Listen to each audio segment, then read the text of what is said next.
यहाँ से अब शुरू होती है पटना कलम की असली कहानी। जब वो अपनी कंट्री जाते थे या सैनिक जब इंडिया में रहते थे, भेजते थे अपने रिलेटिव्स को कि देखो पटना में जहाँ हम रहते हैं वहाँ सांप वाला ऐसे है, तो पेंटिंग भेज दी कि स्नेक चार्मर ऐसे है, वहाँ पे बेकरी ऐसे बनती है, वहाँ पतंग ऐसे बनाई जाती है, वहाँ लोहार लोहे के सामान ऐसे बनते हैं। मतलब यहाँ की डेली लाइफ को वो प्रोजेक्ट करते थे थ्रू पेंटिंग्स कि हम कितने एडवांस में आप लोगों के लिए लड़ रहे हैं, फाइट कर रहे हैं। तो एज ए सोवियर वो फरमाइश करके इन पेंटर्स से बनवाते थे। वो पेंटर्स बनाते थे, उनको पैसा मिलता था। मोस्टली कागज पे बनाते थे। तब इन्होंने आर्टिस्ट में अंग्रेजी भी जान गए थे, इसलिए डील करने में भी उनको कोई परेशानी नहीं होती।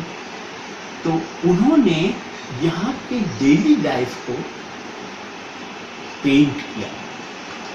तो उसमें उनके कस्ट्यूम्स आ गए, उसमें उनके हेडगियर्स आ गए, उसमें उनके सिपाही क्या पहनता था, दरबान क्या पहनता था, माली क्या पहनता था, लेडीज क्या पहनती थी, वो सब आ गए। फिर यहाँ के जो लोकल नवाब थे वो भी उनसे फरमाइशी पोर्ट्रेट बनाने लगे। तो अंग्रेज अपने साथ आइवरी पर पेंटिंग्स लाए थे, अंग्रेज ही लाए। तो उन्होंने जब यहाँ के नवाबों को वो भेंट की तो नवाबों ने कहा पटना कलम पेंटर्स को ऐसा बना सकते हो तुम? हाँ बना सकते हैं। उन्होंने एक आर्टिस्ट को ब्रिटिश से बुला के उनको आइवरी पेंटिंग्स बनाना बता दिया।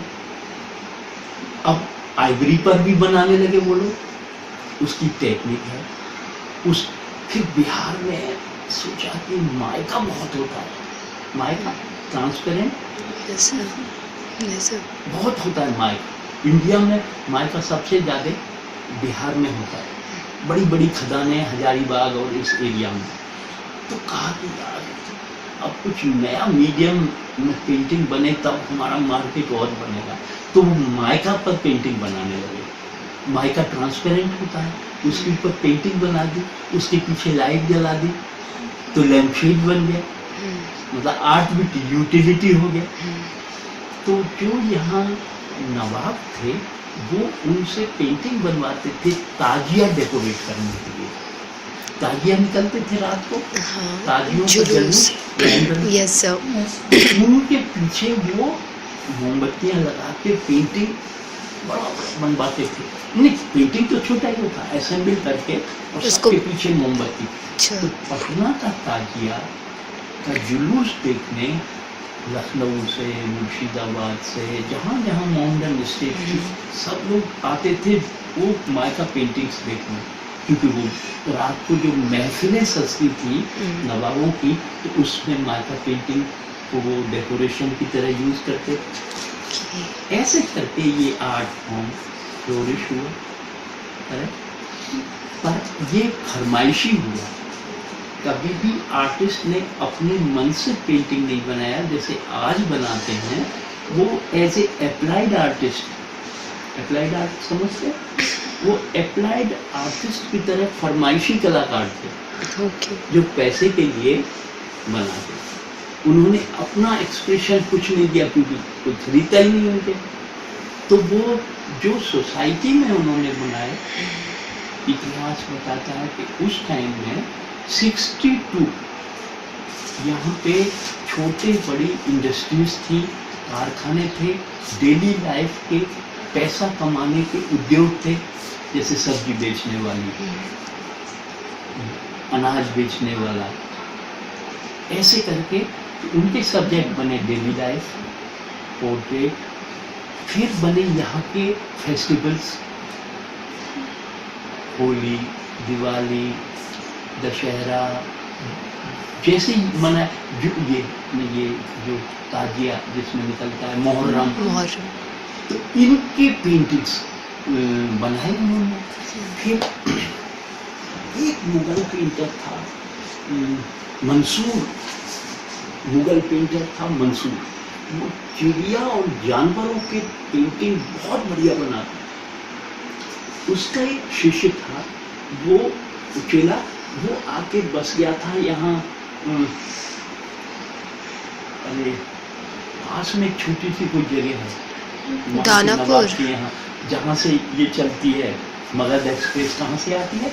इस्लामपुर, सॉरी इस्लामपुर पटना है ना एक। Yes, sir. तो इस्लामपुर के नवाब के यहाँ वो रहा, उसने खूब यहाँ की चिड़िया, तोता, मैना, कबूतर, बतख, वो नवाब को भी बहुत शौक।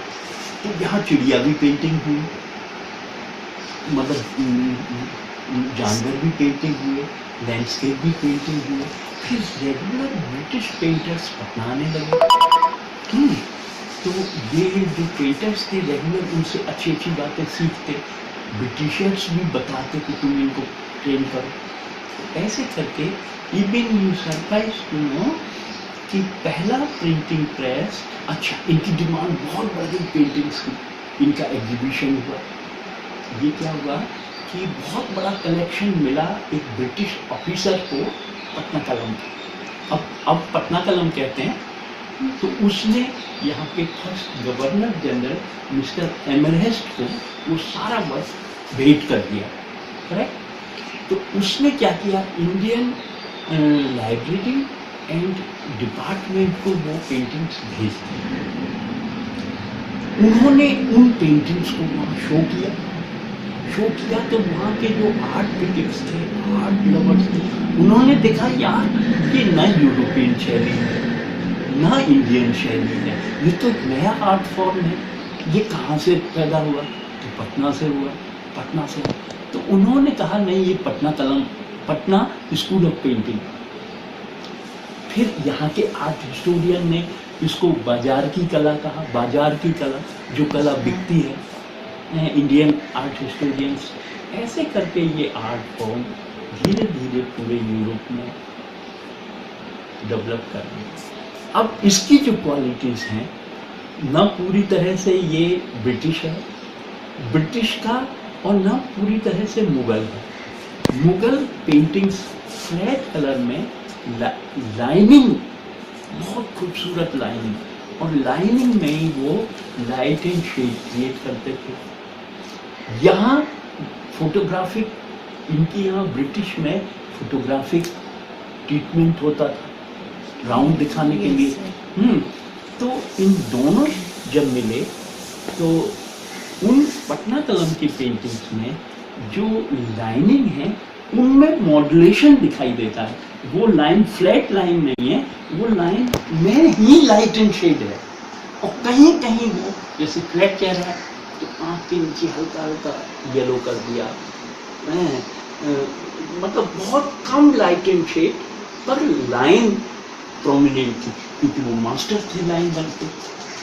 ऐसे करके ये सर आउटलाइनिंग की पटना करते हैं। हाँ, आउटलाइन करते थे, माइक आउटलाइन में। अच्छा, जब इतनी मांग बढ़ गई पटना कलम की, तो यहाँ के जो बिजनेसमैन थे अंग्रेज, सोचा यार हम अफीम बेचते हैं विदेश से, नील ले जाते हैं यहाँ से, शोरा ले जाते, क्यों नहीं हम लोग पेंटिंग का बिजनेस करें।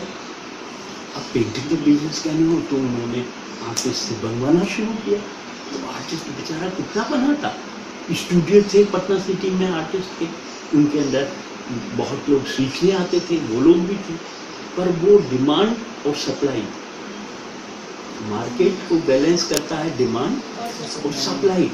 तो डिमांड और सप्लाई को बैलेंस करने के लिए उन्होंने क्या किया, यार अगर इनको छाप दिया जाए तो सस्ते भी होंगे, जल्दी भी होंगे, और वही क्वालिटी होगी। तो उन्होंने सबसे पहला एक लिथो प्रेस लगाया, मिस्टर डी वाइली। ये 18th सेंचुरी के लास्ट में, मिडिल में, गुलजारबाग एक जगह है पत्थर की मस्जिद के पास, वहाँ सबसे अभी भी वहाँ प्रिंटिंग प्रेस है, इसका बिहार सरकार का, गुलजारबाग में, उसी जगह। ये जो पटना कॉलेज है, साइंस कॉलेज, साइंस कॉलेज से जब आगे बढ़ेंगे, पत्थर की मशीन, उसके बाद गुबियारबाग एक इलाका है, यस सर। बड़े दरवाजे के आस पड़ोस में मैं देखूं, बड़ी सी बाउंड्री है अभी भी, अंदर गवर्नमेंट प्रेस है बिहार सरकार, यहाँ गजट छपते हैं और कुछ कुछ छपता होगा पता नहीं। तो वहाँ उन्होंने लिथोग्राफी से Establish की। और आर्टिस्ट इनको ले लिया जो बढ़िया ड्राइंग करते थे। तो इन आर्टिस्टों की ड्राइंग को उन्होंने पोर्टफोलियो बनाए, Indian costumes, Indian culture, Indian birds, Indian games, Indian daily life, इन सब को लेके अलग अलग उन्होंने 20-20 प्लेट्स के फोल्डर बनाए और वो बड़ी आसानी से सस्ते में ज़्यादा बिकने लगे तो ज़्यादा प्रॉफिट होने लगा। अंग्रेज तो बिजनेस से मतलब था। तो ऐसे करके ये पटना कलम पेंटिंग फ्लोरिश होने लगी और धीरे धीरे अंग्रेज जब चले गए,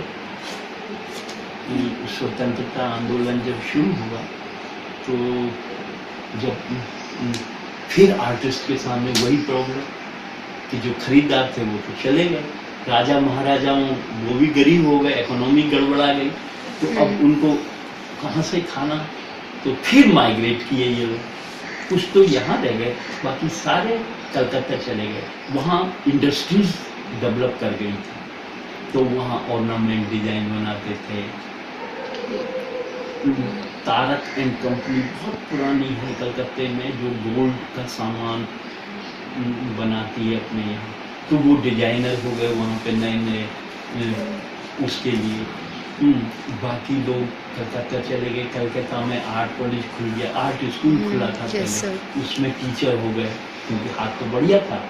तो ऐसे इंडियन आर्ट का डेवलपमेंट होके वो पटना में गिने चुने 2-1 लोग रह गए और धीरे धीरे ये आर्ट फॉर्म फिर अब म्यूजियम में है, इतिहास के पन्नों में है, पर इसकी जो क्वालिटीज है वो बहुत सीखने को मिलता है, आर्टिस्टों को भी सीखने को मिलता है, पर बहुत सीरियस